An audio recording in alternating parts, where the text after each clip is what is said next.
En la oscuridad que precede al amanecer del 18 de noviembre de 2018, el mar de Andamán apenas susurra. Un pequeño barco pesquero apaga su motor y se queda flotando, como si también tuviera miedo de seguir. A bordo viajan 7 pescadores aterrorizados y un solo hombre cuya mirada arde con una certeza absoluta. Se llama John Allen Chau.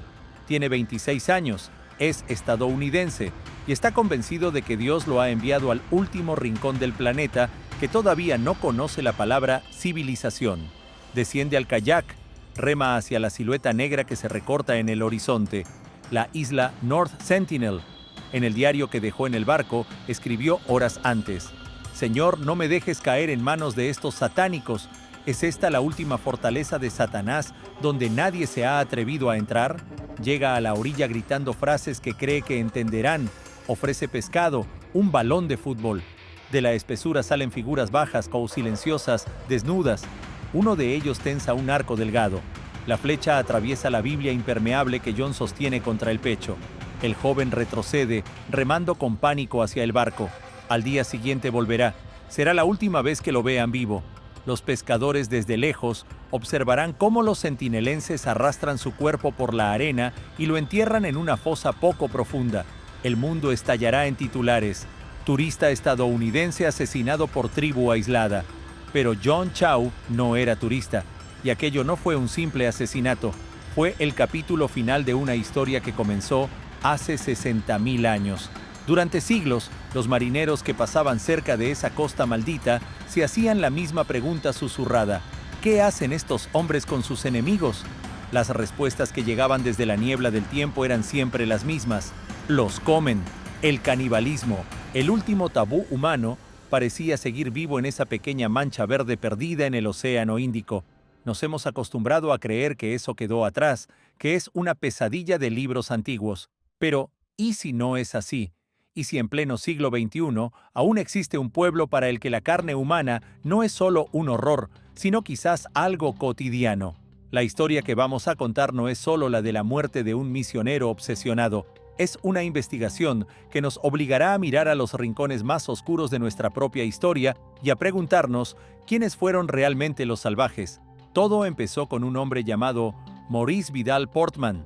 Joven aristócrata británico, oficial de la administración colonial, llegó a las Islas Andamán en 1880 con la misión oficial de cuidar a los pueblos indígenas.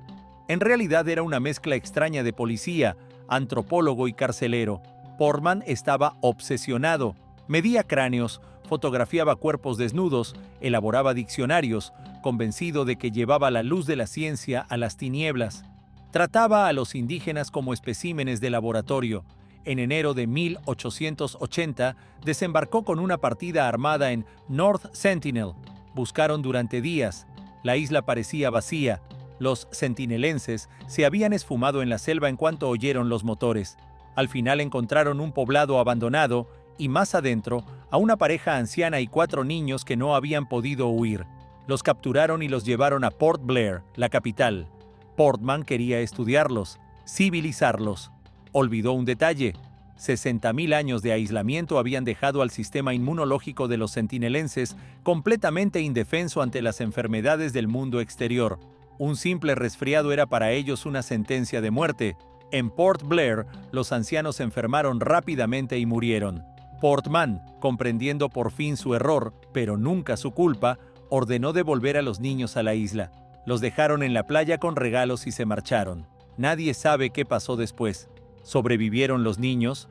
¿Llevaron el virus a su tribu, la enfermedad que mató a sus mayores?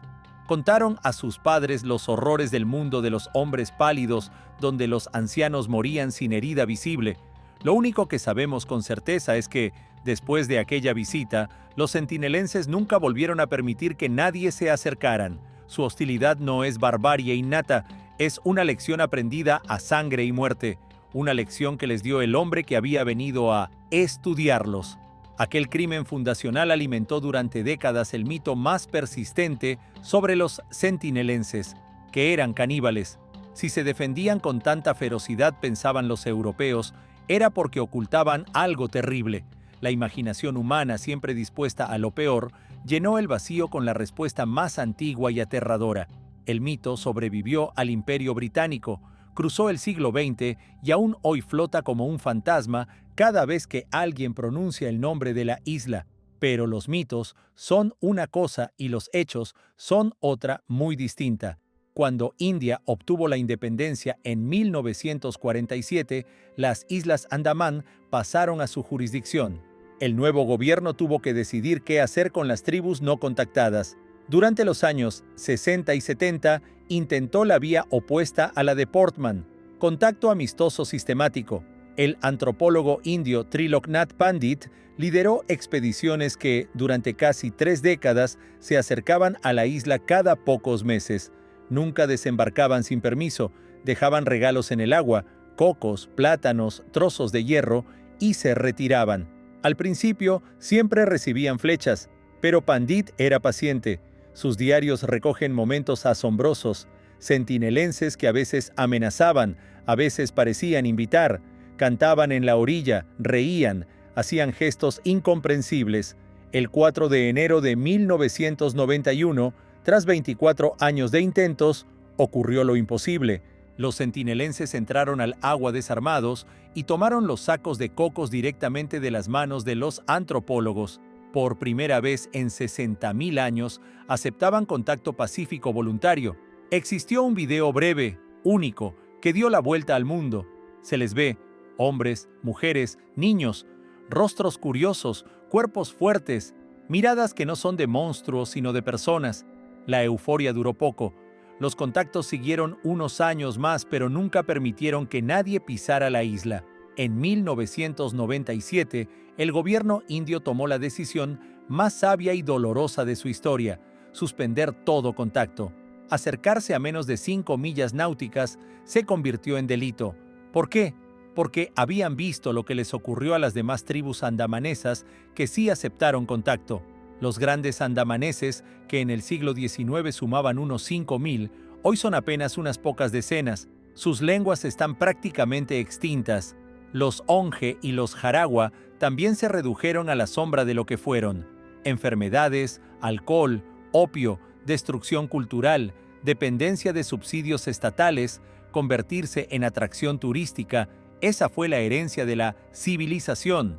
Los centinelenses son los únicos que, gracias a su rechazo absoluto, siguen siendo ellos mismos. Esa es la clave para entender los 2 episodios que más han alimentado su imagen de asesinos implacables. El 26 de diciembre de 2004, el tsunami. Más de 230.000 personas murieron en todo el Índico. La isla North Sentinel estaba en el epicentro.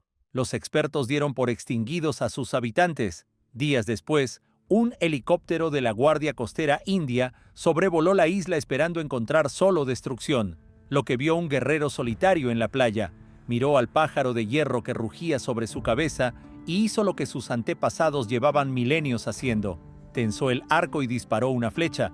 Aquella foto se convirtió en símbolo mundial de desafío, pero también de salvajismo.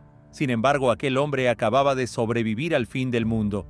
Una ola gigante había arrasado su costa y nada más, bajaba del cielo otro monstruo desconocido. No sabía que era ayuda, para él era otra amenaza. Su flecha no era agresión, era defensa desesperada de los suyos. 2 años después, 2 pescadores indios borrachos, Sunder Raj y Pandit Tiwari, fondearon ilegalmente demasiado cerca de la isla. Durante la noche la cuerda se rompió y la corriente llevó la barca a la orilla. Por la mañana los encontraron muertos, enterrados en tumbas superficiales en la playa. La indignación fue universal. Había que castigar a los salvajes. El gobierno indio se negó. Envió un helicóptero a recuperar los cuerpos, pero la lluvia de flechas lo obligó a retroceder. Los cadáveres quedaron en la isla. Desde nuestro punto de vista parece un asesinato a sangre fría. Desde el punto de vista centinelés, 2 intrusos habían violado el único lugar sagrado y seguro que les quedaba en el mundo. No sabían si eran pescadores o portadores de enfermedades, traficantes o descendientes de Portman. Para ellos, cualquier extranjero es amenaza mortal. Reaccionaron como cualquier nación defendería su frontera, con toda la violencia necesaria. Ni en el tsunami, ni en el caso de los pescadores, ni en la muerte de John Chau en 2018, existe la más mínima prueba de canibalismo. Nadie ha visto jamás a los centinelenses comer carne humana. Nadie ha encontrado huesos roídos. El mito era solo eso, un mito, una etiqueta cómoda que pusimos durante siglos a quienes no entendíamos y, sobre todo, a quienes nos aterrorizaba no poder controlar. Los centinelenses no son monstruos, son personas atrapadas en el tiempo que han aprendido que el mundo exterior solo trae muerte. Su hostilidad no es barbarie, es la estrategia de supervivencia más racional que existe. Son el último archivo intacto de la humanidad y nosotros seguimos intentando abrirlo a la fuerza, arriesgándonos a corromperlo para siempre. La verdadera pregunta ya no es por qué ellos son tan crueles.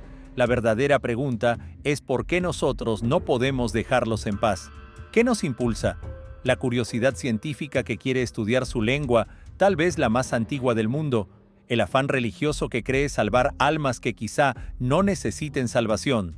O simplemente la soberbia de una civilización que no tolera que exista un solo punto del planeta que escape a su dominio.